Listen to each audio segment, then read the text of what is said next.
13 जनवरी 2006 दोपहर 12:38 पर अर्जेंटीना की कैपिटल ब्यूनोस एरीज में पुलिस कंट्रोल रूम में एक कॉल आता है। कॉल बैंको रियो बैंक से था और कॉल करने वाला शख्स काफी घबराया हुआ था। वो बताता है कि करीब 5 मास रॉबर्स हथियारों के साथ बैंक में घुस चुके हैं और उन्होंने अंदर मौजूद 23 एम्प्लॉयज और कस्टमर्स को हॉस्टेज बना लिया है। ये सुनते ही पुलिस कंट्रोल रूम में हड़कंप मच जाता है। शहर के इतने पॉश इलाके में इस तरह की वारदात पुलिस की इमेज पर एक बड़ा डेंट साबित हो सकती थी। इसलिए पुलिस बिना एक सेकंड गवाए फौरन एक्शन लेती है और कुछ ही मिनटों में जिस सड़क पर खामोशी पसरी हुई थी वहां अचानक सायरन्स की गूंज और पुलिस की गाड़ियों की लाइन लग जाती है। देखते ही देखते करीब 300 पुलिस वाले बैंक को चारों तरफ से घेर लेते हैं, जिसमें अर्जेंटीना की सबसे घातक और हाईली ट्रेन्ड मानी जाने वाली फाल्कन टीम भी शामिल थी। वहां पहुंचते ही भारी हथियारों, बुलेट प्रूफ जैकेट्स और मॉडर्न कम्युनिकेशन इक्विपमेंट से लैस पुलिस और कमांडोज अपनी पोजीशंस ले लेते हैं। जहां कुछ कमांडोज खामोशी से बैंक की छत पर उतार दिए जाते हैं तो वही आसपास की ऊंची इमारतों पर स्नाइपर्स अपना मोर्चा संभाल लेते हैं और उनकी स्नाइपर राइफल्स सीधे बैंक के एंट्री एग्जिट पॉइंट्स पर टिक जाती है। इस हाई प्रोफाइल ड्रामे की खबर जैसे ही न्यूज चैनलों को लगती है वहां चारों तरफ मीडिया की दर्जनों ओबी वैन्स और कैमरों का जाल बिछ जाता है। कुछ ही देर में पूरा अर्जेंटीना अपनी टीवी स्क्रीन से चिपक जाता है।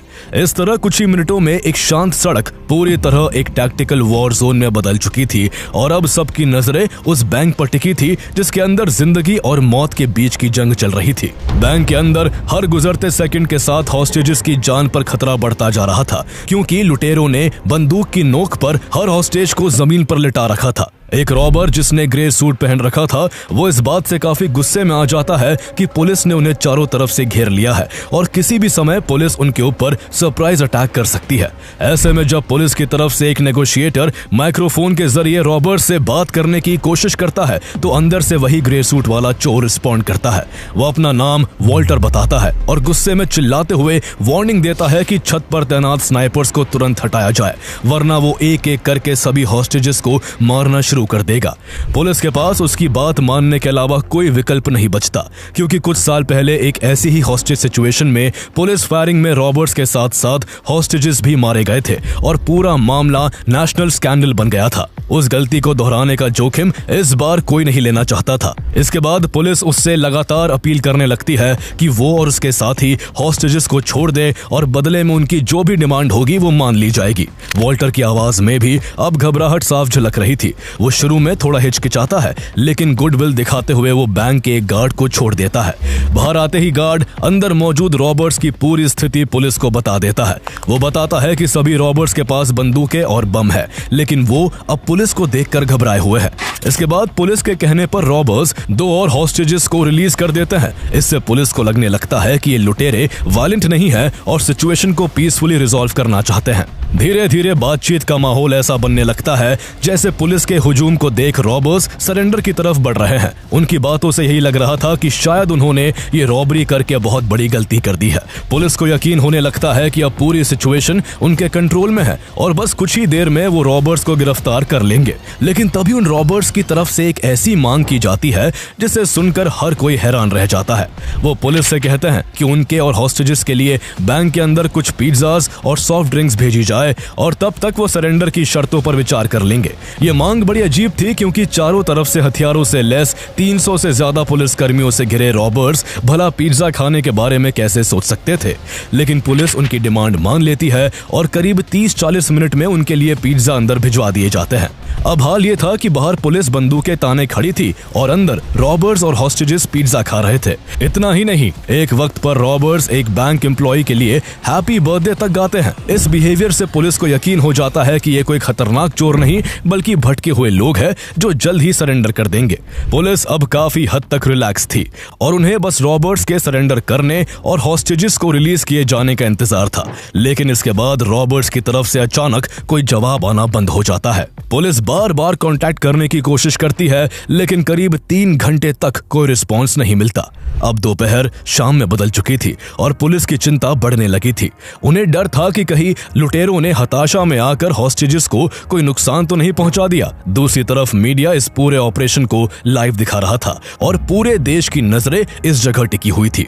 बढ़ते प्रेशर के बीच शाम 7 बजे भारी हथियारों से लैस स्पेशल फोर्सेस की टीम एक जोरदार धमाके के साथ बैंक के भीतर धावा बोल देती है। उन्हें उम्मीद थी कि अंदर गोलियां चलेंगी या लुटेरे सरेंडर करेंगे, लेकिन जैसे ही वो अंदर दाखिल हुए वहां का नजारा देखकर ऑफिसर्स के भी होश उड़ गए। जिस बैंक को सैकड़ों पुलिसकर्मियों ने बाहर से घेर रखा था वहां अब लुटेरों का नामो निशान तक नहीं था। सभी हॉस्टेजेस एकदम सही सलामत थे और उन्हें खरोच तक नहीं आई थी, लेकिन चोरों का कोई अता पता नहीं था। ऐसा लग रहा था मानो उन्हें जमीन खा गई हो या आसमान निकल गया हो। हॉस्टेजेस को सुरक्षित बाहर निकालने के बाद पुलिस की पूरी टीम और डिटेक्टिव्स की एक स्पेशल यूनिट बैंक के चप्पे चप्पे की तलाशी में जुट जाती है। डिटेक्टिव्स सभी फ्लोर्स की तलाशी ले लेते हैं, लेकिन वहां से एक भी रुपया गायब नहीं था और ना किसी तरह के संघर्ष के निशान नजर आ रहे थे। ऐसे में सवाल ये था कि अगर ये लुटेरे यहां से कुछ लूट कर नहीं ले गए और ना ही किसी हॉस्टेज को कोई नुकसान पहुंचाया तो वो यहां क्या करने आए थे? इसका जवाब जल्दी ही मिलने वाला था। जब डिटेक्टिव्स तलाशी लेते हुए बैंक के बेसमेंट तक पहुंचे तो वहां जो कुछ दिखा उसने पूरी टीम को सन्न कर दिया। वहां की दीवारों पर मजबूत स्टील के सैकड़ों सेफ डिपॉजिट बॉक्सेस लगे हुए थे, जिन्हें किसी एक्सपर्ट की तरह बड़ी ही सफाई से निशाना बनाया गया था। बैंक की इन तिजोरियों में रईस और वीआईपी लोगों की पुश्तैनी दौलत और बेशुमार खजाना भरा हुआ था। लुटेरों ने 400 में से 143 तिजोरियों को पूरी तरह खाली कर दिया था और वहां से लगभग $20 मिलियन की संपत्ति लेकर बड़ी चालाकी से रफू चक्कर हो चुके थे। ये देख पुलिस के पैरों तले जमीन खिसक गई, लेकिन असली शौक उन्हें तब लगता है जब वहां से पुलिस को फर्श पर सलीके से रखी हुई टॉय गन्स मिली। ये देखकर पुलिस अधिकारी शर्मिंदा थे कि जिस गिरोह ने घंटों तक पूरी सरकार और सुरक्षा तंत्र को नचाया उनके पास असली हथियार तक नहीं थे। वहां पर बम पड़े हुए थे, लेकिन वो भी नकली थे। वहां उन शातिर लुटेरों ने एक हैंड रिटन मैसेज भी छोड़ा था, जिसमें उन्होंने लिखा था, in a neighbourhood of rich people without weapons और grudges, it's just money not love. Police को अब यह समझ आ चुका था कि उनके साथ एक बहुत बड़ा माइंड गेम खेला गया था। उन शातिर चोरों का मकसद खून बहाना कभी था ही नहीं, बल्कि उनका पूरा प्लान पुलिस को एक ऐसी उलझन और माइंड गेम में उलझाए रखना था जिससे उन्हें चोरी करने और वहां से एक सीक्रेट रास्ते से भागने का समय मिल सके। लेकिन सबसे बड़ा सवाल अब भी यही था कि आखिर वो गए तो गए कहां?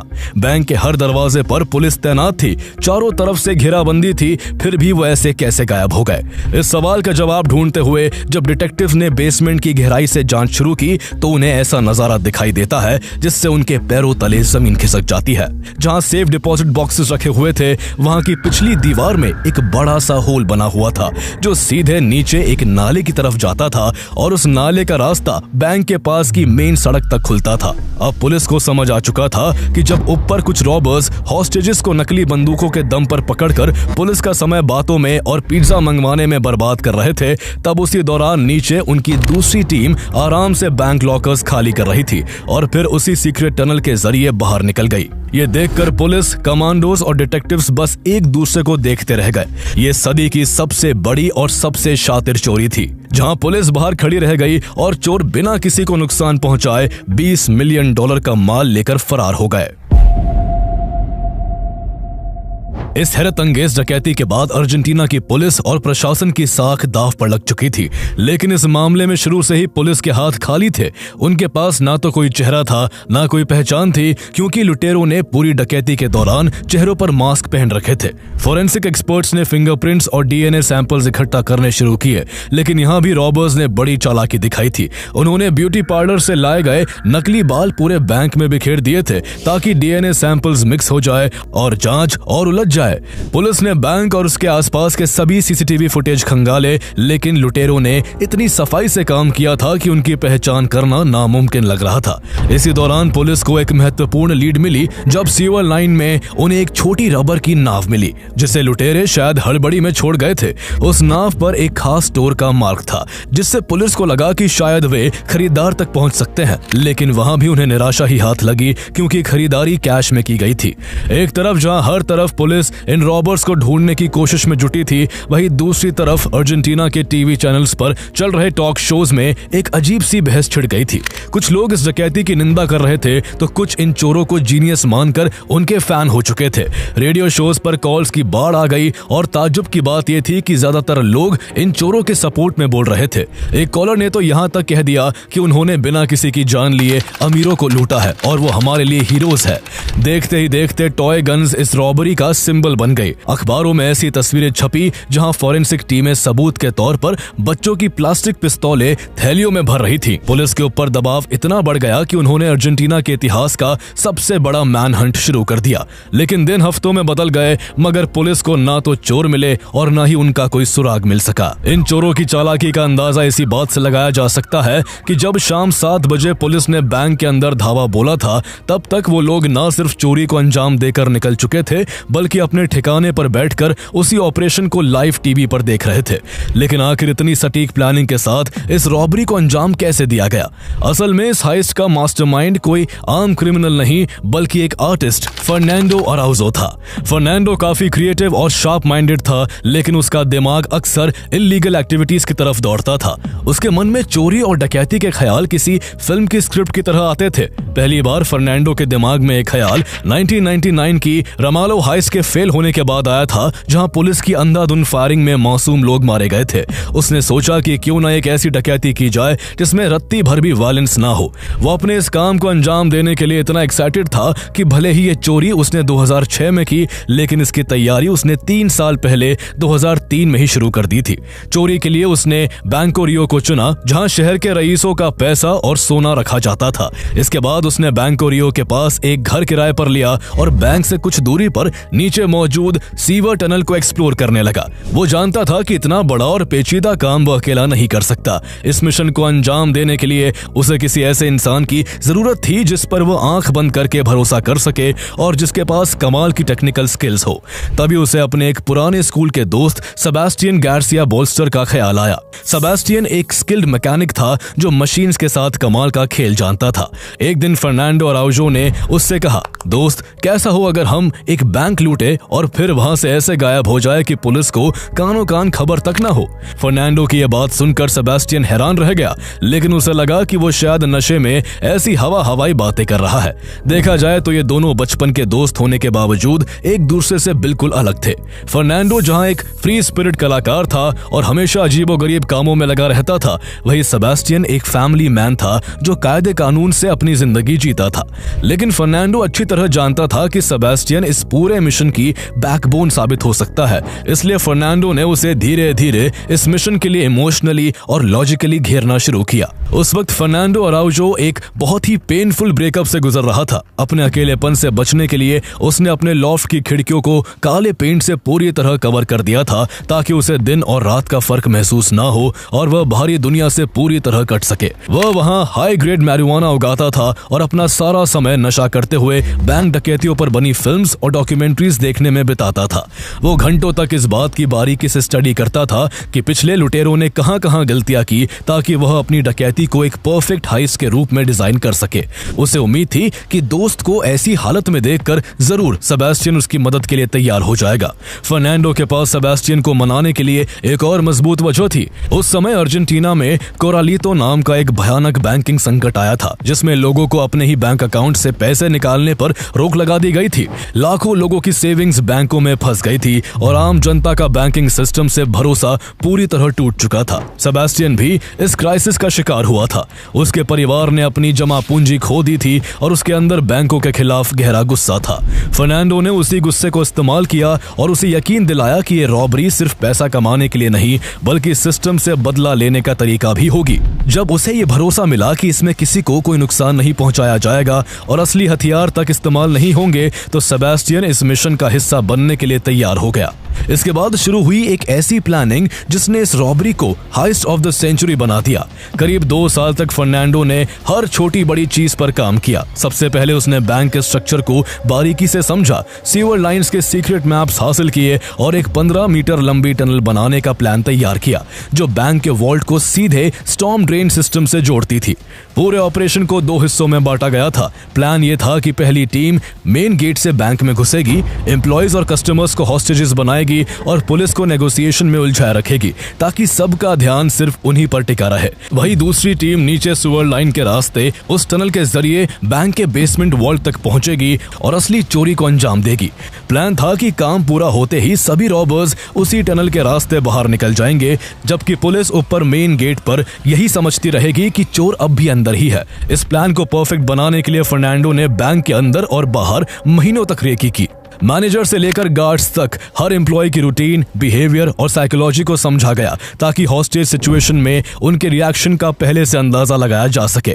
यहाँ तक कि उन लोगों ने टॉय गन्स में वेट डालकर उन्हें असली हथियार जैसा बना दिया ताकि किसी को शक तक ना हो। हर डिटेल इतनी बारीकी से तैयार की गई थी कि यह सिर्फ एक रॉबरी नहीं बल्कि एक परफेक्टली एग्जीक्यूटेड ब्लूप्रिंट बनने वाला था। लेकिन इतने बड़े मिशन के लिए सिर्फ 2 लोग काफी नहीं थे। फर्नांडो को कुछ ऐसे मंजे हुए खिलाड़ियों की तलाश थी जो प्रेशर में भी शांत रह सके। इसलिए वो कुछ कॉन्टैक्ट्स के जरिए रूबेन बेटो डे ला टोरे और डॉक से मिला। बेटो और डॉक को इस तरह की चोरियों में महारत हासिल थी। ये दोनों 80 और 90 के दशक के मशहूर सुपर बांदा गैंग के मेंबर रह चुके थे। इसके बाद प्लानिंग में एंट्री हुई लुइस मारियो विटेट सेलानेस की, जिसे इस काम के लिए खास तौर पर चुना गया था।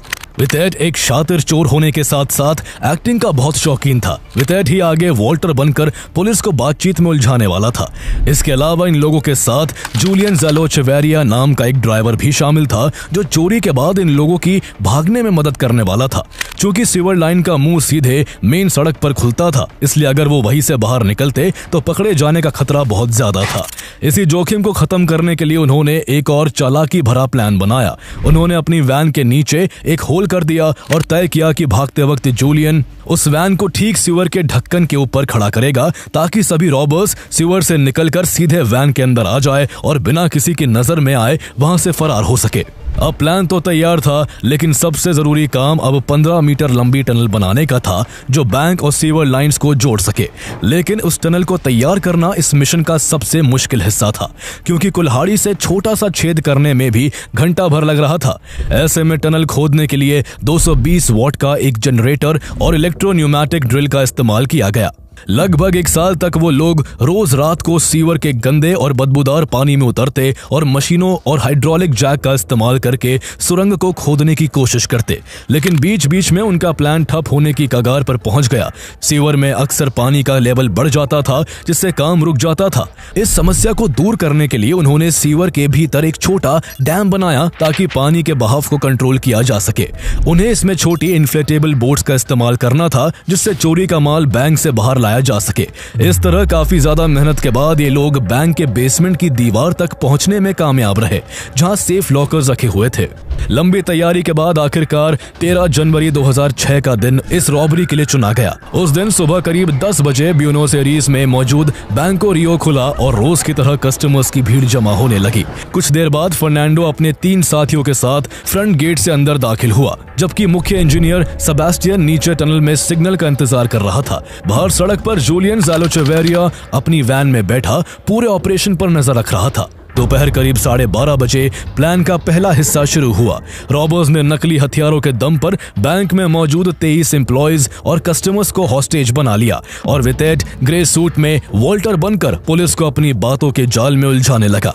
जैसे ही ऊपर से सिग्नल मिला, सेबास्टियन टनल के रास्ते बैंक के बेसमेंट की दीवार तोड़कर वॉल्ट में घुस गया। सेबास्टियन और फर्नांडो ने इलेक्ट्रोन्यूमैटिक ड्रिल्स और हाइड्रोलिक जैक्स की मदद से एक-एक करके 143 सेफ डिपॉजिट बॉक्सेस तोड़ दिए। इसके बाद सोने के बिस्कुट, हीरे के गहने, कैश और करोड़ों की संपत्ति को बोरों में भरकर इन्फ्लेटेबल रबर बोट्स में लोड किया गया।